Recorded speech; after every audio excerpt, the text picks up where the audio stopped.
Welcome. मैं हूं प्रियंका संभव। हर शाम को 4 बजे लाइव ये सेशन लेकर आती हूं, मेरी सिर्फ मेरा सवाल, जिसमें हम आपको निवेश की सही राह बताते हैं, निवेश से जुड़ी सारी जानकारी देते हैं ताकि आप इन्फॉर्म्ड डिसीजंस लें। और अगर आप म्यूचुअल फंड में निवेश करते हैं तो अगर आपको अपने पोर्टफोलियो में कुछ चेंजेस करने हैं तो उस पर हमारे एक्सपर्ट आपको एडवाइस करते हैं। वैसे क्या आप जानते हैं कि भारत में सिस्टमैटिक इन्वेस्टमेंट प्लान यानी सिप की शुरुआत कब हुई थी? जब गूगल में हमने ये सर्च किया तो हमें पता चला कि 1990 में सिप का कॉन्सेप्ट पेश हुआ था। और कट टू प्रेजेंट यानी 2024 तो association of mutual funds in India के आंकड़े हमें बता रहे हैं कि म्यूचुअल फंड किस तरह से पॉपुलर हुए हैं। 2016 में सिप के जरिए 3122 करोड़ रुपए का निवेश आया था, जो फरवरी 2024 में 19,187 करोड़ रुपए हो चुका है। लेकिन एक बात अभी भी नहीं बदली, वो है सिप को लेकर लोगों की समझ। पॉपुलर हैं, जानते हैं कि इन्फ्लेशन बीटिंग रिटर्न के लिए आप म्यूचुअल फंड जैसा निवेश चुनें, लेकिन कैसे इसमें आप निवेश करें? और आज के शो के टॉपिक को हमने ऐसे ही डिसाइड किया कि मेरे पास सबसे ज़्यादा यही सवाल आता है कि भाई मेरे पास इतने पैसे बच रहे हैं। कोई कहता है मेरे पास 1,000 रुपये बच रहे हैं, कोई कह रहा है मेरे पास हर महीने 2,500 बच रहे हैं, कोई कह रहा है मेरे पास 5,000 बच रहे हैं। आप बताइए बेस्ट म्यूचुअल फंड जहां मुझे निवेश करना चाहिए।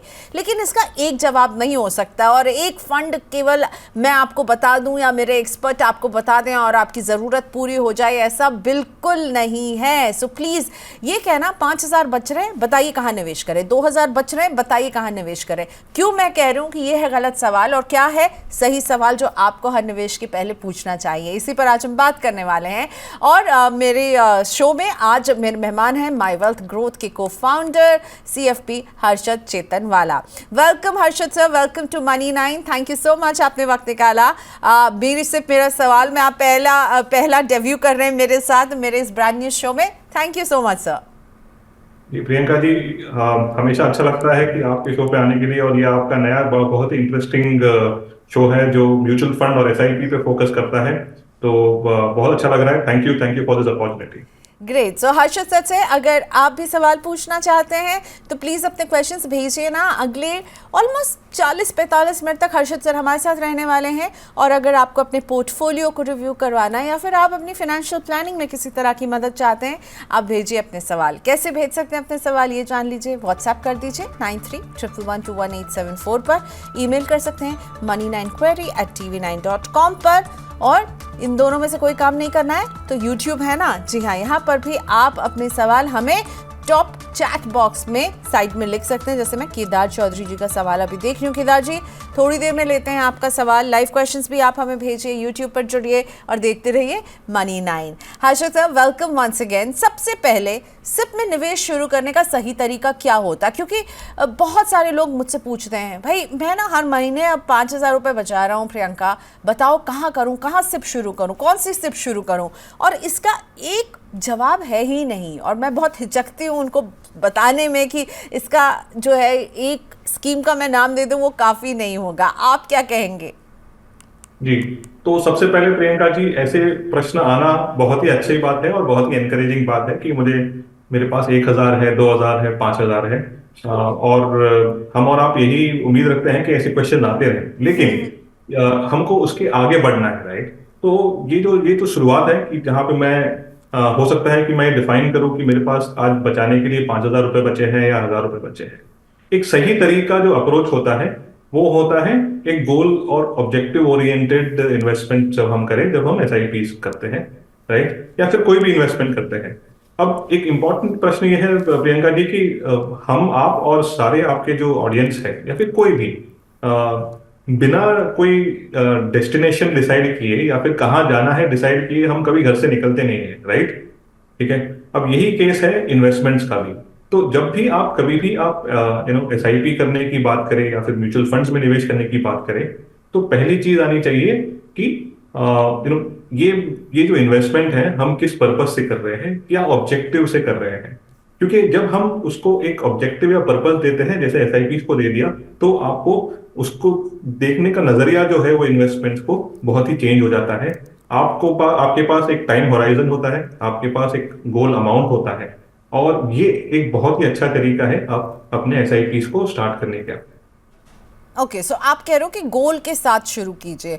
तो हर्षद सर, ऐसा भी हो सकता है ना, कभी कभी हम गोल आइडेंटिफाई नहीं कर पाते हैं, और प्रॉब्ली आप बहुत यंग हैं, आप शुरुआत कर रहे हैं, तो अभी आपके पास कोई गोल में क्लैरिटी नहीं है। तो वैसे लोग जिनके पास कोई गोल नहीं होता बट वो सेव कर रहे हैं और वो इन्वेस्ट करना चाहते हैं, तो उन्हें आप क्या कहेंगे कि उनको इन्वेस्टमेंट के पहले फिर क्या करना चाहिए? बिकॉज हो सकता है कि अभी मैं कोई व्यक्ति है जो यंग है, अभी शुरुआत कर रहा है, उसको नहीं पता वो घर खरीदने के लिए पैसे बचाएगा या शादी के लिए या घूमने के लिए, या उसके पास कोई गोल नहीं है। सो अगर कोई गोल नहीं है तो फिर सिर्फ अगर करनी है तो फिर क्या देखना चाहिए?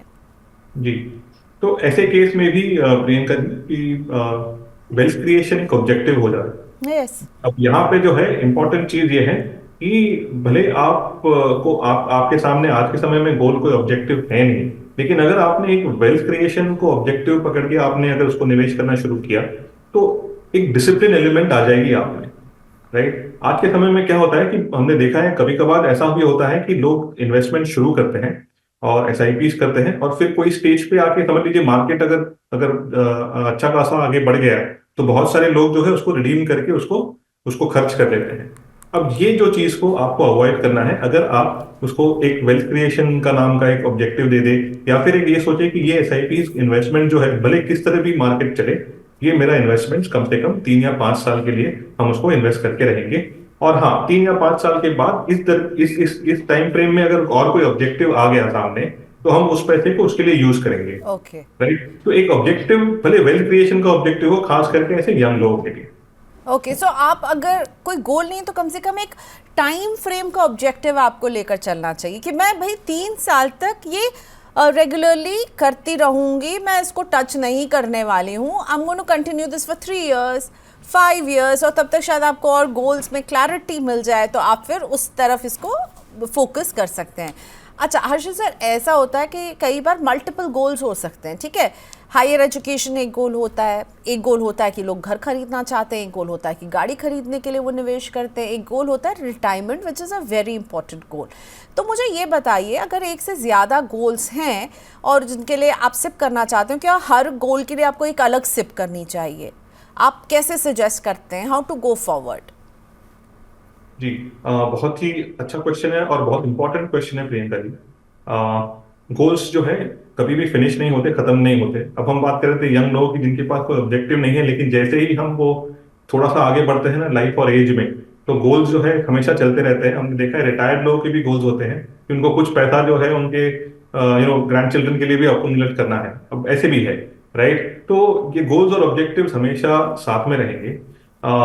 इम्पॉर्टेंट चीज ये है कि जैसे आपने कहा कि एक टाइमलाइन इन गोल्स पे होना बहुत जरूरी है, और इसको अगर आप उसको होलिस्टिकली देखेंगे तो आपका जो जो एसेट एलोकेशन या फिर इन्वेस्टमेंट का एलोकेशन जो होता है ना, ये आपके गोल्स के हिसाब से चलता है। तो हो सकता है कि मेरे कुछ गोल्स जो हैं वो लॉन्ग टर्म के हो, जैसे मेरा रिटायरमेंट हो गया, मेरे मेरे बच्चों की एजुकेशन हो गई, ठीक है। अब ये जो गोल है जो समझ लीजिए 10 साल के ऊपर वाले गोल्स है, अब मुझे पता है कि इन दोनों गोल्स को अचीव करने के लिए आज के समय में मुझे कितना इन्वेस्टमेंट करना पड़ेगा दोनों गोल्स के लिए। अब समझ लीजिए एक एग्जांपल ले लेते हैं कि दोनों गोल्स को अचीव करने के लिए मुझे 40,000 पर मंथ का एसआईपी करना है, जहां पे 25,000 जो है मैं अपने रिटायरमेंट के लिए करता हूं और 15,000 जो है वो मेरे बच्चों के एजुकेशन के लिए करता हूं। अब ये 40,000 रुपीज जो है इनकी एसआईपीज हो सकती है कि 3, 5 या फिर 7 फंड में इन्वेस्ट हो, राइट। अब जब हम इस तरह से इन्वेस्ट करेंगे और जब हमारी गोल्स आते रहेंगे, लॉन्ग टर्म गोल्स, समझ लीजिए कि 12 साल के बाद मेरे सन डॉटर का या सन का एजुकेशन का विड्रॉल है, तब हम उसमें से विड्रॉल करेंगे ओवरऑल कॉर्पस में से, और बचा हुआ पैसा जो है वो रिटायरमेंट में काम आएगा, राइट। तो ये जो एक मिसकंसेप्शन है कि हर एक गोल या फिर हर एक एसआईपी को जो है ना वो एक गोल से, यानी आपके एसआईपी गोल से रिलेटेड हो, बिल्कुल हो, लेकिन आपको हर एक गोल के लिए अलग अलग एसआईपी करने की जरूरत नहीं है, क्योंकि at the end of the day आपका पूरा नेटवर्क जो है ना ये एसआईपी के द्वारा बनता है, और वही नेटवर्क में से आप अपना गोल्स के लिए पैसे निकालते हो।